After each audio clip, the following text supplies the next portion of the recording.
داڑھی اچھا بڑھا نماز کا یہ ایشو ہے، بہت سے آپ دیکھیں کچھ لوگ جو ہوں گے وہ نماز پڑھنا شروع کریں گے پھنسنا شروع ہو جائیں گے، نماز چھوڑے، ان کو نماز کی رجت ہوئی ہوتی ہے. اچھا ہاں نماز میں دیکھیں نماز کمپوننٹ ہے نا چیزوں کا، سوروں کا. آپ 2 سورے 3 سورے تو پڑھتے ہیں نا اس میں، علم قل اللہ تو ضرور پڑھتے ہیں. جی جی جی اچھا اس میں آیت الکرسی پڑھتے ہیں، ننزلہ جی. پڑھتے ہیں، ورنہ قل اللہ تو پڑھتے ہی پڑھتے ہیں. بے شک اس کے بغیر تو مطلب مکمل نہیں ہوتا. نہیں. سستا ترین فارمولا ایک علم پڑھی اور آپ نے قل اللہ پڑھ لی، ہاں. 2 رکعتیں پڑھے، تیسری بھی پڑھ لیں، نماز ہو جائے گی. ہو جائے گی. ہاں ٹھیک ہے. اور پھر یہ کہ 3 رکعتوں میں اگر 3 دفعہ قل اللہ پڑھی ہے یا 4 میں پڑھی ہے تو یہ قرآن کا ثواب مل جاتا ہے. بے شک 3 دفعہ پڑھنے میں قرآن کا ثواب ہے نا. تو اب اس مسئلے کے اندر یہ ہے کہ اگر کچھ غلطی ہوئی ہے پہلے کبھی ہوئی ہے تو آپ اس نماز میں بھی اگر پڑھ رہے ہیں تو وہ رجت آپ کو لڑ جائے گی. تو آپ نماز جتنی آپ نماز پڑھیں گے، فرض نماز پڑھیں گے، اتنا پھنسیں گے.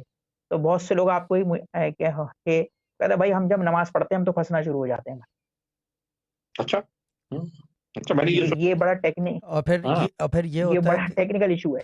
پڑھتے بھی ہیں، اگر پڑھتا بھی رہے آدمی زبردستی کہ نماز فرض ہے، پڑھنا لازمی ہے، تو کیا ہوتا ہے کہ اگر وہ دل نہیں کرتا بعد میں پڑھنے کا، پھر دل اٹھتا ہے نماز سے، پڑھتا ہے سر میں درد ہو جاتا ہے، یہ ہو جاتا ہے.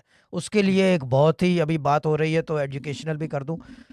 وضو جو ہے بسم اللہ کے پانی سے کیا جائے. 19 دفعہ بسم اللہ الرحمن الرحیم پڑھ کے پانی پہ دم کریں اور پھر نماز پڑھنا شروع کریں. یہ 19 ڈیز تک ریپیٹڈلی کریں، نماز کوئی نہ چھوڑے 19 ڈیز تک. اور وہ اس کے اندر وہ لیکن وضو جو ہے وہ 19 دن کا کریں، رجت کٹ جاتی ہے. مگر وہ صرف اگر معاملہ یہ ہے نماز کی حد تک کٹتی ہے، مگر اگر ان میں سے کوئی اور صورت کا کہیں اور استعمال کرے گا پھر وہ دوبارہ وہی پرابلم میں آ جائے گا. اچھا یہ صرف نماز کے اندر اگر دل نہیں کر رہا نماز کا، یا یہ کہ رجت ہوئی بھی ہے، آپ اگر نماز پڑھتے ہو تو کوئی نہ کوئی مصیبت آ رہی ہے، پرابلم میں آ رہے ہو، یا کیا جیسے یہ کہہ رہے ہیں کیا پھنس رہا ہے، پھنستا ہے آدمی، پھنسنے لگے تو وہ بسم اللہ الرحمن الرحیم 19 دفعہ پڑھے اور وہ جو ہے وہ پانی کے اوپر دم کر کے وضو اس سے کر کے فوراً نماز پڑھے. لیکن 19 ڈیز تک کرنا ہے تو وہ کلین نماز آپ کی دوبارہ بحال ہو جاتی ہے. اچھا اس میں بھی میں ٹیکنیکل، اس میں رضا بھائی سامنے بیٹھے ہوئے، اس میں بھی ایک بڑا ایشو ہے. اس میں بہت سے لوگ کہتے ہیں خود رجت ہوئی ہوتی ہے، خود ہی پڑھنا شروع کرتے، وہ 19 بھی کسی سے پڑھوا لیں، خود چیمپئن نہیں بنے. ہاں یعنی 19 دفعہ ہاں بسم اللہ پڑھ، اگر بسم اللہ کی رجت ہوئی ہوئی ہے تو پھر کیونکہ پتہ نہیں ہوتا نا کہ کیونکہ نماز کے اندر بسم اللہ الرحمن الرحیم بھی تو بولتے ہو نا سورت سے پہلے.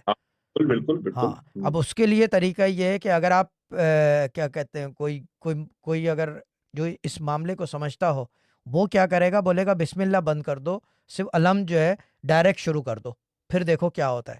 ٹیسٹ ہے بیکاز بیماری ہے نا، ایک مسئلہ بن گیا ہے تو اس کا حل بھی تو ہوگا نا. یا یہ کہ بولتے ہیں کہ پھر علم کی جگہ کچھ اور پڑھ لو. بہت سارے جو لوگ ہیں جو اس معاملے کو اتار چڑھاؤ کو سمجھتے ہیں اس علم کو، وہ کیا کرتے ہیں، بولتے ہیں کہ بھائی آپ صورتیں بند کر کے پڑھ کے دیکھو. اچھا صورتیں بند کرا دیتے نا، صورتیں بند کر کے ایک نماز پڑھ کے دیکھو کہ ہوتا کیا ہے. کچھ نہیں ہوتا، پھر وہ بولتے ہیں ایک صورت پڑھ کے دیکھو. یہ ٹیسٹ ہے، اس سے پتہ چلتا ہے کہ کس چیز میں غلطی ہے.